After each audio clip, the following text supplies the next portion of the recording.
Thomas and the Lighthouse. It was the Harvest Festival celebration on the island of Sodor. There was going to be a big fireworks party in the evening. All the engines had special jobs, and they were all very excited. Sir Topham Hatt came to Tidmouth Sheds.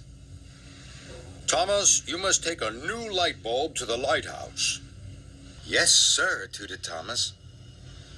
"The bulb must get to the lighthouse before dark so that ships at sea can find their way safely home to Sodor."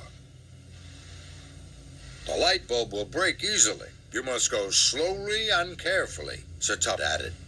So Thomas puffed quickly away to the warehouse. Thomas started to daydream about the big party. There would be clowns. The choir would be singing. And he'd see the wonderful display of fireworks. Thomas chuffed towards the warehouse. He was very excited. Thomas collected the light bulb. Then he set off slowly and carefully as Sir Topham Hatt had told him. Thomas stopped at a signal. Emily was there. She was pulling the carousel. "The fireworks are going to start when it gets dark," she cried. Thomas wanted to be back in time to see the fireworks. But the lighthouse was on the far side of the island. It was a long way, and it would take a long time to get there. Then, an idea flew into Thomas's funnel. "I'm sure the light bulb wouldn't break if I went just a little faster," he chuffed. Thomas speeded up, just a little. Thomas puffed along. He saw James at the water tower. James had wagons and wagons and wagons of fireworks. "This is going to be the biggest firework party ever," James whistled happily. Now Thomas wanted to see the fireworks even more. "I'm sure I can go just a little faster," he chuffed. So Thomas speeded up, just a little more. Thomas chuffed faster still. The bulb started to rattle and shake on his flatbed. Every time Thomas met another engine, he became more and more excited. Every time Thomas met another engine, he became more and more excited.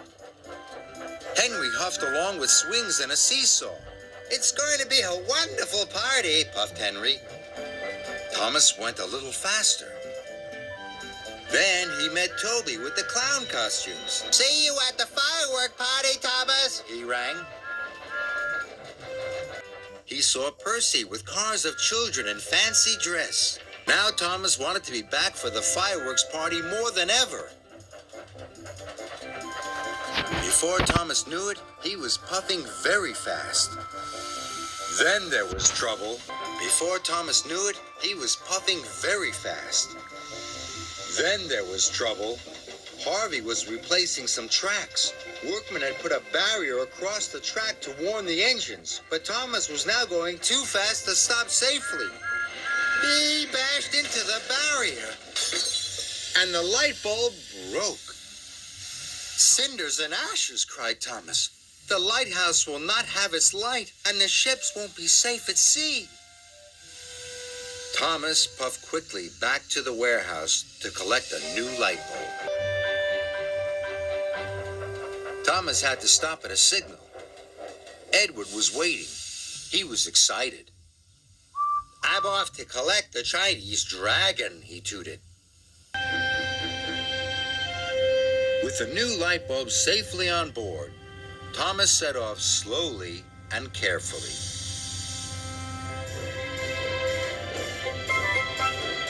He knew he must deliver this bulb safely to the lighthouse. So when Toby passed with the choir practicing their songs,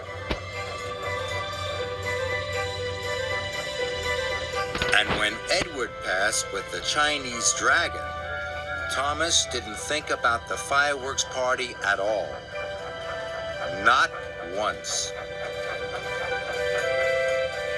Thomas arrived at the lighthouse just in time.